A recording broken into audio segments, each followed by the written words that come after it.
আসসালামু আলাইকুম। আজ ২০ সেপ্টেম্বর ২০২৫ শনিবার। আজকের প্রধান প্রধান খবর নিয়ে উপস্থিত হয়েছি আমি আনোয়ার বাবু। যুক্তরাজ্যের ক্ষমতাসীন লেবার পার্টির পার্লামেন্ট সদস্য টিউলিপ সিদ্দিক অভিযোগ করেছেন বাংলাদেশের কর্তৃপক্ষ তার বিরুদ্ধে অপপ্রচার চালাতে ভুয়া পরিচয়পত্র ব্যবহার করছে। গতকাল বৃহস্পতিবার ব্রিটিশ দৈনিক দ্য টেলিগ্রাফের অনলাইন সংস্করণে প্রকাশিত এক প্রতিবেদনে টিউলিপের এই অভিযোগের কথা তুলে ধরা হয়। টিউলিপের বাংলাদেশের নাগরিকত্ব থাকার বিষয়ে প্রথম আলো ও ব্রিটিশ দৈনিক দ্য টাইমস যৌথ অনুসন্ধান করে। এই যৌথ অনুসন্ধানী প্রতিবেদন গতকাল প্রকাশিত হয়। অনুসন্ধানী প্রতিবেদনে উল্লেখ করা হয় টিউলিপের নামে বাংলাদেশের জাতীয় পরিচয়পত্র এনআইডি রয়েছে। তিনি এখানকার ভোটার, বাংলাদেশি পাসপোর্টও করেছিলেন তিনি। বিষয়টি নিয়ে দ্য টেলিগ্রাফ লিখেছে, যে সব নথিপত্র দেখা গেছে তাতে দেখা যায় সাবেক লেবার মন্ত্রী টিউলিপের বাংলাদেশি পাসপোর্ট ও জাতীয় পরিচয়পত্র এনআইডি আছে, যা তার আগের দাবির সঙ্গে মেলে না। বাংলাদেশ ও যুক্তরাজ্যের গণমাধ্যমের যৌথ অনুসন্ধানী প্রতিবেদন প্রকাশের পর বিষয়টি নিয়ে টিউলিপ বাংলাদেশ কর্তৃপক্ষের বিরুদ্ধে অভিযোগ করলেন। গতকাল টিউলিপ বলেন, তাকে দুর্নীতিগ্রস্ত হিসেবে প্রমাণ করার উদ্দেশ্যে এসব কাগজপত্র জাল করা হয়েছে। যুক্তরাজ্যের এই এমপির একজন মুখপাত্র দ্য টেলিগ্রাফকে বলেন, বাংলাদেশের কর্তৃপক্ষ প্রায় ১ বছর ধরে টিউলিপের বিরুদ্ধে রাজনৈতিক উদ্দেশ্য প্রণোদিত অপপ্রচার চালাচ্ছে। জুলাই সনদের আইনি ভিত্তি ও পিআর পদ্ধতিতে নির্বাচন সহ বিভিন্ন দাবিতে জামায়াতে ইসলামী সহ ৭টি দলের আন্দোলনের সঙ্গে জাতীয় নাগরিক পার্টি নেই বলে জানিয়েছেন দলটির আহ্বায়ক নাহিদ ইসলাম। এ প্রসঙ্গে তিনি আরও বলেছেন, আমরা নিম্ন কক্ষে পিআর চাই না, আমরা শুধু উচ্চ কক্ষে পিআর চাই। এছাড়া আমরা মনে করি এখনও সম্পূর্ণভাবে ঐকমত্য কমিশনকে প্রত্যাখ্যান করে রাজপথে যাওয়ার সময় আসেনি। রাজধানীর শাহবাগের শহীদ আবু সাইদ ইন্টারন্যাশনাল কনভেনশন সেন্টারে গতকাল শুক্রবার সকাল থেকে সন্ধ্যা পর্যন্ত জাতীয় সমন্বয় সভা করে জাতীয় নাগরিক পার্টি। এই সভা শেষে সন্ধ্যায় সংবাদ সম্মেলন করে দলের আহ্বায়ক নাহিদ ইসলাম। রাজধানীর মোহাম্মদপুর অঞ্চলের জ্যেষ্ঠ সহকারী কমিশনার AKM মেহেদী হাসান সহ ৩ পুলিশ কর্মকর্তাকে শুক্রবার বিকেলে প্রত্যাহার করা হয়েছে। প্রশাসনিক কারণ ও দায়িত্বে অবহেলার অভিযোগে তাদের প্রত্যাহার করা হয়েছে বলে জানিয়েছে পুলিশ। নির্বাচিত সরকার ছাড়া আজ বাংলাদেশে আইনের শাসন প্রতিষ্ঠা হবে না।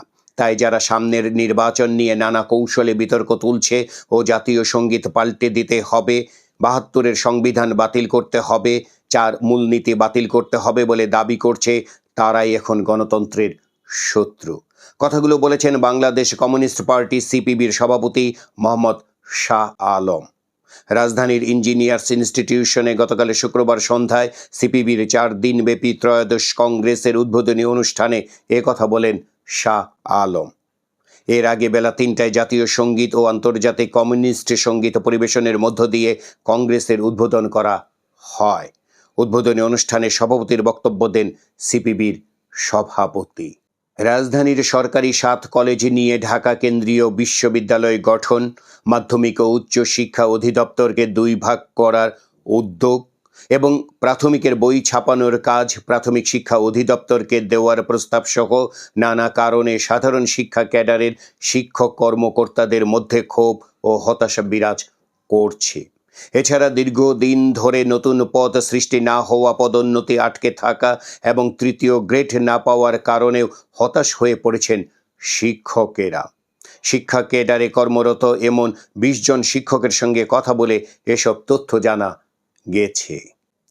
পুলিশের চলমান বিশেষ অভিযানে ঢাকাসহ সারা দেশে গত ২৪ ঘন্টায় ১,৮৪৯ জনকে গ্রেপ্তার করেছে পুলিশ। সরকার জনমত যাচাই না করে প্রভাবিত হয়ে বিশেষ রাজনৈতিক শক্তির কাছে মাথা নত করায় জামায়াত সহ সমমনা দলগুলো আন্দোলনে নেমেছে বলে মন্তব্য করেছেন জামায়াতে ইসলামীর সেক্রেটারি জেনারেল মিয়া গোলাম পরোয়ার। তিনি বলেছেন, অনেকে বলছেন সরকারের সঙ্গে আলোচনা চলছে, তাহলে রাজপথে কেন?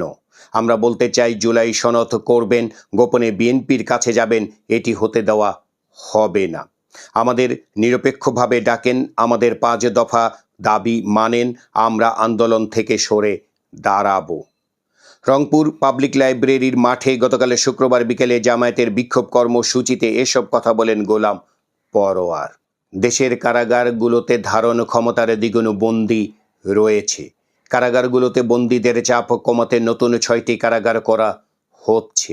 এর মধ্যে 2টি কেন্দ্রীয় কারাগার চালু হয়েছে। বাকি 4টি জেলা কারাগার চলতি বছরেই চালু হবে। এসব কারাগারে বিশেষ বন্দীদের রাখা হবে।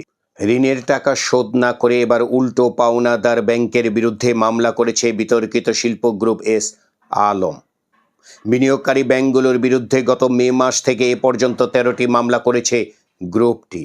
সেসব মামলায় ব্যাংকগুলোর কাছে থেকে 16,270 কোটি টাকা ক্ষতিপূরণ দাবি করেছে তারা। এতে ব্যাংকগুলোর ঋণের টাকা আদায়ে অনিশ্চয়তা বাড়ছে।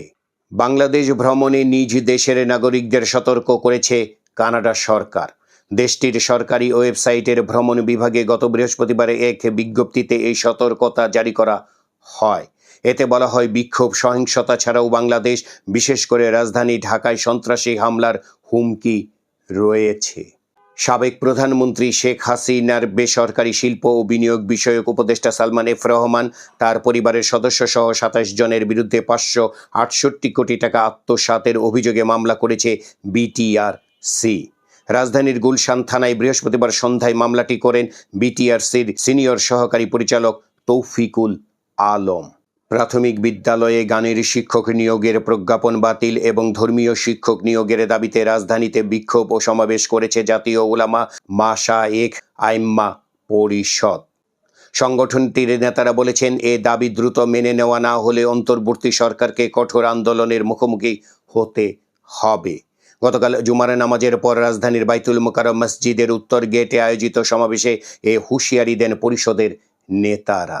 নোয়াখালীর হাতিয়ায় যৌতুকের জন্য নির্মম নির্যাতনের শিকার হয়েছেন ফারজানা বেগম নামের এক গৃহবধূ। 2 সন্তানের জননী এই নারীকে হাত পা বেঁধে মুখে কাপড় গুঁজে মারধর করে শ্বশুরবাড়ির লোকজন। মারধরের এক পর্যায়ে মাটিতে পড়ে গেলে পা দিয়ে গলা চেপে ধরা হয়।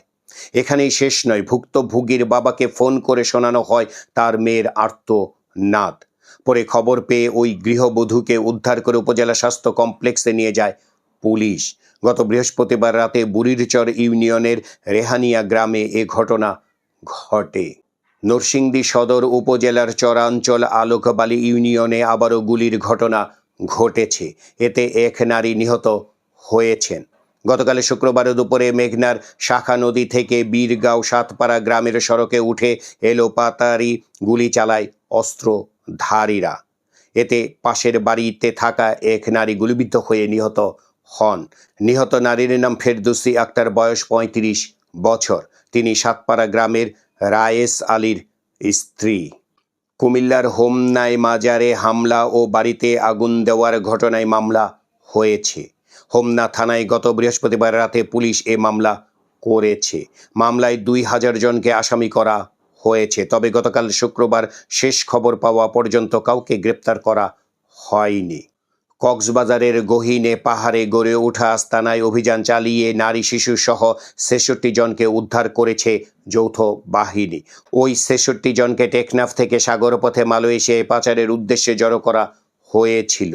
টেকনাফ উপজেলার বাহারছড়া ইউনিয়নের কচ্ছপিয়া সংলগ্ন পাহাড়ি এলাকায় গত বৃহস্পতিবার রাতে এ অভিযান পরিচালিত হয়। কক্সবাজারের চকরিয়ায় মহাসড়কে রশি টেনে ডাকাতির ঘটনায় মোটরসাইকেল থেকে ছিটকে পড়ে মাহমুদুল হক নামের 31 বছর বয়সী এক যুবক নিহত হয়েছেন। এই ঘটনায় গুরুতর আহত হয়েছেন আরও 3 জন।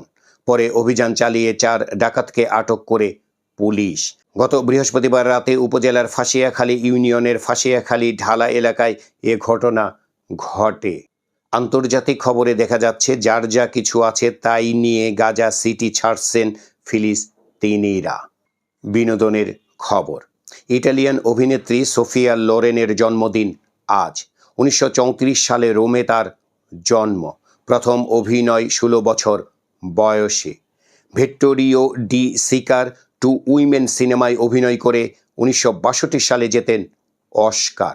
দীর্ঘ 70 বছরের কর্মজীবনে sunflower, houseboat, yesterday, today and tomorrow, marriage, Italian style, a special day সহ অসংখ্য সিনেমা উপহার দিয়েছেন সোফিয়া লোরেন। এই ছিল আজকের প্রধান খবর।